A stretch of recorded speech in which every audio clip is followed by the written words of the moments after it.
Ici, on est sur le Samadhi, c'est-à-dire la tombe d'une très grande sainte qui s'appelait Ma Anandamayi, qui est morte au mois d'août, le 27 août 1982, qui a été une immense sainte, un de ces personnages très très mystérieux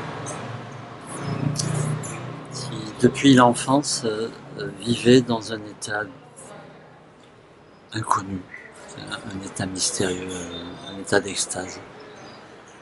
Et quand on lui demandait comment ça se faisait, elle disait « je suis née comme ça ».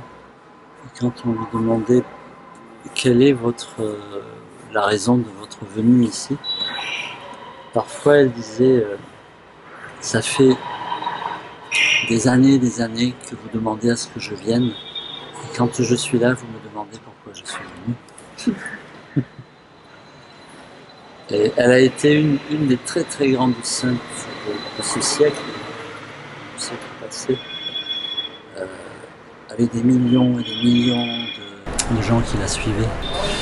Et elle a vraiment répandu un baume sur des millions de personnes. Elle est rentrée dans ma vie à travers des rêves, où elle m'appelait en rêve, elle me disait de venir la voir. Et je ne savais pas qui c'était. Et j'y croyais à moitié. Et un jour dans un rêve, le rêve m'a dit mais vous ne me croyez pas quoi. Donc quelqu'un demain va venir chez vous et vous expliquer ce qu'il faut que vous veniez. Effectivement, quelqu'un est venu le lendemain. Et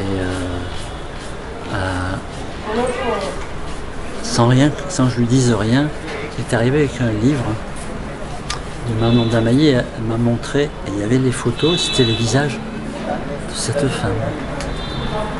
Et alors, je lui ai dit, mais j'en ai rêvé, c'est qui? Et quand j'ai expliqué mon rêve, cette femme m'a dit, mais il faut que tu y ailles tout de suite. Et j'avais absolument pas d'argent. Et elle m'a dit, mais moi j'ai de l'argent. Il faut que tu y ailles. Donc je suis parti et finalement, elle me disait de venir à Bénarès. Et arrivé à Bénarès, je me suis installé dans un hôtel qui s'appelait The Yogi Lodge. J'ai attendu. Et quelques jours après, l'hôtelier là, à la réception, reçoit la visite de quelqu'un qui amène un paquet en urgence, un colis. Et il me dit, ah, ce colis il vient de l'ashram de Ma Anandamayi. Ah, je me suis dit, ça c'est le signe. Et alors, je suis allé, et là il m'est arrivé quelque chose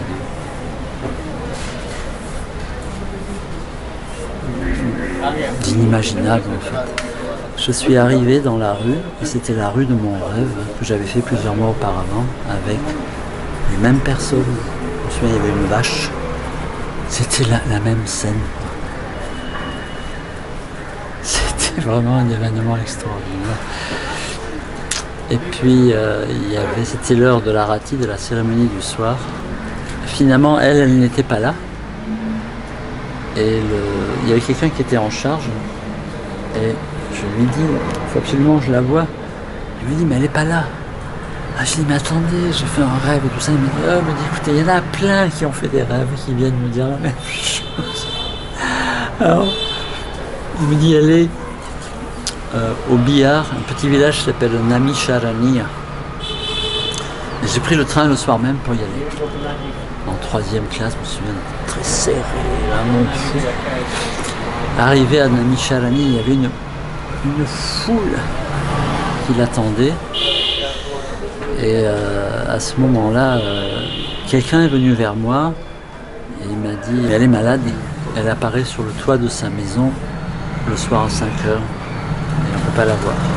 Donc je vais à 5 h, 17 h, c'était un grand champ, il y avait vraiment un monde fou. Cette femme apparaît sur le toit plat de la maison, 1 minute, et puis se retire. Et dans cet immense silence, je l'ai appelé. J'ai crié « Ma, I want to see you !» On est revenu sur le toit, chercher, puis elle est repartie. Et là, tous les Indiens me sont tombés dessus en disant « Mais enfin, comment est-ce que vous vous comportez? Ça se fait pas de crier comme ça. » Puis un swami a fendu la foule en me disant « Qu'est-ce que vous voulez ?» Je lui ai expliqué, j'ai fait 10 000 km pour la voir parce qu'elle m'a appelé, il faut que je la rencontre. Elle m'a dit ok, demain, vous venez à la même heure, j'arrangerai un rendez-vous. Le lendemain matin, même situation. Et il me fait signe, il me dit la porte est ouverte du bâtiment. Là. Vous montez, elle est en haut, vous pouvez la voir. Alors je vais à la porte et la porte était fermée. Et ça m'a mis profondément en folie, pas vraiment en colère, mais j'étais fou quoi. J'ai commencé à taper dans la porte qu'elle cède. Et puis, hop, j'ai monté l'escalier et j'étais essoufflé. Et je suis arrivé sur la terrasse et j'étais en face d'elle. Et là, j'étais un peu surprise. Et elle parlait pas du tout l'anglais, hein, donc il y avait un interprète et elle a dit qu'est-ce qu'il veut. Alors le swami raconte l'histoire et elle me dit ok, vous allez retourner dans votre pays et les dimanches vous irez à la messe.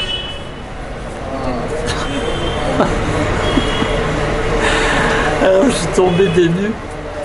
Et je lui ai dit mais vous savez c'est pas mon monde quoi la messe. Et depuis longtemps déjà je fais du yoga. Et elle m'a donné une pratique. Et ça a été tout, je suis reparti. Ce que je ne savais pas, c'est que elle me donnait très rarement des pratiques. Je suis reparti, retourné dans cette pièce là, le caravansérail où je logeais. Et la nuit suivante a commencé un phénomène qui a duré 3 ans et qui m'a totalement changé.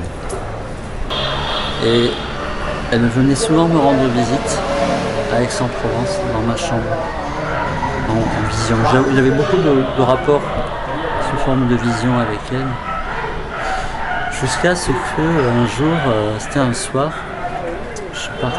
j'allais en Angleterre, j'allais voir Krishnamurti.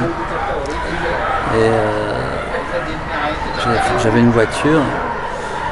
Je vivais avec tellement peu d'argent, bon, j'étais allé dans un camping, je m'étais mis à la lisière du camping pour pas devoir payer. Et je regardais les étoiles la nuit, là, la tête dehors, il faisait chaud. Et tout d'un coup, à nouveau quelque chose s'est passé de très intense quoi, avec elle. Je ne savais pas ce que c'était, je continuais la route en voiture et en arrivant dans le sud de l'Angleterre, j'ai appris, c'était 2 ou 3 jours après, j'ai appris qu'elle était morte à ce moment-là.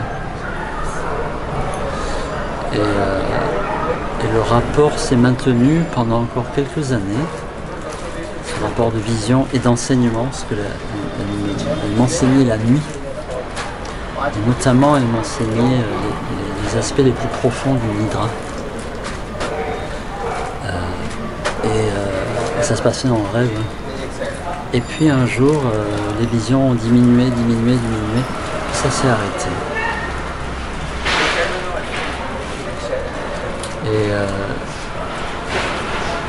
donc elle est morte en 82. Et à la suite de ça, ça a pris du temps. Hein. Elle est morte à Dehradun. On passera à son ashram à Dehradun. Et elle a été enterrée ici. Ça, c'est son tombeau. Donc. Et souvent, les personnes sont considérées comme des très grands saints. On les enterre, on ne les brûle pas. Parce qu'on considère que leur corps mort reste très pur et qu'il va purifier la terre. Donc on les garde. Et donc c'est ici. donc voilà, on est chez maman de Mélanie.